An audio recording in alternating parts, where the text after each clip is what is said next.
The force which causes an apple to fall on the earth and the force which keeps the moon in its orbit are the same nature.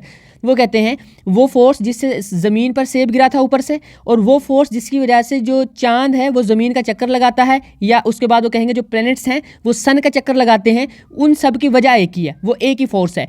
He further conclude there due to every body universe attract. अब उन्होंने फिर ये conclude किया कि universe के अंदर हर body दूसरी body को अट्रैक्ट करती है, और इस फोर्स से, जिस फोर्स से एक बॉडी दूसरी को अट्रैक्ट कर रही है, उस फोर्स का नाम उन्होंने ग्रेविटेशन रख दिया, और वही ग्रेविटेशन आज हमारे चैप्टर का नाम भी है। लॉ ऑफ ग्रेविटेशन उन्होंने पेश किया था बेसिकली 1687 के अंदर। ठीक है बच्चों, ये कानून या ये लॉ क्या कहता है? ये कहता है every body in the universe attracts every other body with the force which is directly proportion to the product of their message.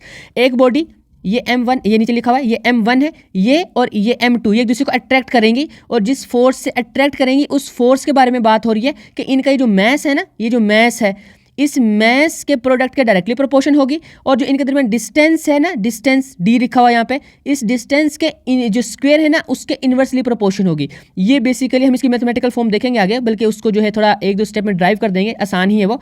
तो ये बेसिकली वो कहते हैं कि एक m1 मैस है, एक m2 है, ये एक दूसरे को अट्रैक्ट करेंगे, और जो अट्रैक्ट करेंगे वो जो फोर्स है वो डायरेक्टली प्रोपोर्शन होगी इनके मैसेज के प्रोडक्ट के, और इन्वर्सली प्रोपोर्शन होगी जो इनके दरमियान डिस्टेंस है उसके स्क्वायर के।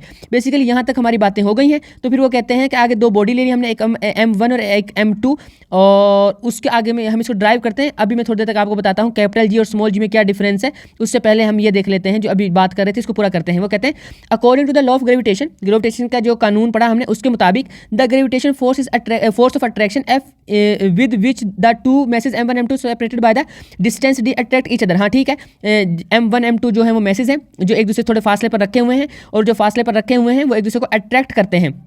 अट्रैक्ट करने का क्या रूल है कि उनके मैसेज के प्रोडक्ट के वो डायरेक्टली प्रोपोर्शन होता है, और जो उनका डी है जो डिस्टेंस है उसके स्क्वायर के, ये देखिए स्क्वायर के इन्वर्सली प्रोपोर्शन होता है।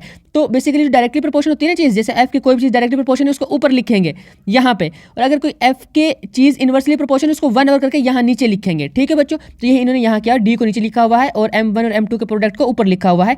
ये बेसिकली इस तरह से लिखा है क्योंकि ये डायरेक्टली प्रोपोर्शन है, ये इन्वर्सली प्रोपोर्शन है, दोनों को इकट्ठा कर दिया, ये दोनों इकट्ठे हो गए, ऊपर वाली चीज़ ऊपर लिखी, नीचे वाली नीचे लिखी। उसके बाद हमने ये जो प्रोपोर्शनैलिटी का साइन है इसको इक्वलिटी में जब कन्वर्ट करते हैं तो कोई ना कोई प्रोपोर्शनैलिटी कांस्टेंट आता है, और यहाँ पे जो कांस्टेंट आता है वो आया है कैपिटल जी, और ये हमारे पास फॉर्मूला बन गया F equal to G m1 m2 divide by D square. ये है जी लॉ ऑफ ग्रेविटेशन, यानी कि ये किस चीज़ के लिए है? ये फोर्स निकालने के लिए है दो मैसेज के दरमियान जो एक दूसरे को अट्रैक्ट कर रहे हैं अपनी तरफ।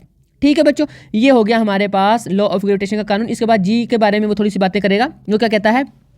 Here G is the proportionality constant, मैं बता चुका हूँ। It is called the universal constant of the gravitation. Its value is same everywhere, हर जगह पर ये constant है ना, constant की चीज constant बोलते हैं उसी चीज़ को है जिसकी वैल्यू चेंज ना हो। तो खैर ग्रेविटी कांस्टेंट एक चले खैर आगे बताता हूँ। अगर आप इस वाली ग्रेविटी की बात करेंगे स्मॉल जी, जिसकी आपने 10 मीटर पर सेकंड स्क्वायर वैल्यू पढ़ी है, ये 9.8 मीटर पर सेकंड स्क्वायर पढ़ी है, ये चेंज हो जाती है, ये प्लेस टू प्लेस चेंज हो जाती है। पर ये जो कांस्टेंट है ना ग्रेविटेशन कांस्टेंट, ये वाला कैपिटल जी, इसकी वैल्यू हर जगह पर सेम रहती है। उसके बाद इसकी वैल्यू है कितनी? वो है 6.673 मल्टीप्लाई 10 की पावर -11 न्यूटन मीटर स्क्वायर पर केजी स्क्वायर। ठीक है, यूनिट भी याद रखिएगा। ये आगे हमारे पास, और due to the small value of the G the gravitation force of the attraction between the objects around us is very small and we do not feel it. वो कहते हैं, अगर ये क्वेश्चन आपके माइंड में आ सकता है, अगर नहीं आया है तो आपने इस टॉपिक को इन डेप्थ समझा नहीं है या आपने इस पर गौर नहीं किया है। भाई जब एक बॉडी दूसरी बॉडी को अपनी तरफ अट्रैक्ट करती है, तो अगर आप यहाँ पे हैं जो कि m1 आपका मैस है, आपके साथ आपका एक दोस्त खड़ा हुआ है, अगर आप लड़की हैं तो मतलब आपकी सहेली खड़ी हुई है, अगर एक ये m1 है एक ये है, तो ये एक दूसरे को अट्रैक्ट क्यों नहीं करते? ऐसा क्यों नहीं है कि इसको अचानक से फोर्स लगे और ये इसमें जाके टक्कर मार दे, या ये वाले इधर आके टक्कर मार दे? क्योंकि टक्कर कौन सा मार सकता है? जिसकी, ये मैं आपको बताता हूँ, जिसका मैस ज़्यादा हो उसकी तरफ जो छोटा कम मैस रखने वाला बंदा वो आके टक्कर मार दे। ऐसा तो नहीं होता है, हमें तो कभी फोर्स नहीं फील हुई है। हम तो 50 लोग खड़े हों, इधर 50 मैस रखे हों, 50 बंदे खड़े हों, तब भी एक दूसरे को अट्रैक्ट नहीं कर रहे होते हैं। कभी जो है वो फील नहीं हुई कि यार हमें अपनी तरफ खींच रहा है या फोर्स, ठीक है, कि फोर्स फील हो, हमें कभी नहीं हुआ है ऐसा कि फोर्स लग रही हो। तो इसका मतलब ये है कि चूंकि हमारे मैसेज बहुत छोटे हैं ना, हम कितने किलो के होंगे? हम होंगे तकरीबन कोई 50 60 70 किलो के मैक्सिमम, है ना, बल्कि 40 से शुरू होंगे। आप तो छोटे बच्चे जो स्टूडेंट्स हैं वो 40 50 60 किलो के होंगे मैक्सिमम।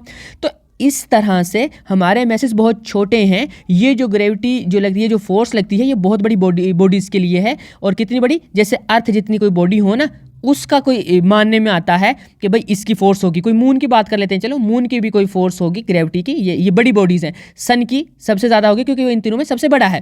तो इस तरह से जो जितनी किसी भी बॉडी का मैस ज़्यादा होगा ना, उसकी ग्रेविटी भी ज़्यादा होगी। और आगे वैसे तो डिस्टेंस पे भी डिपेंड करता है। अगर आप यहाँ बहुत बड़ी मैस रखा हुआ है और यहाँ पे आप हैं, आप इसके जितना पास होंगे उतनी ग्रेविटी आपको ज़्यादा फील होगी। ये डी का भी बेसिकली इसमें एक जो था वो कॉन्सेप्ट था।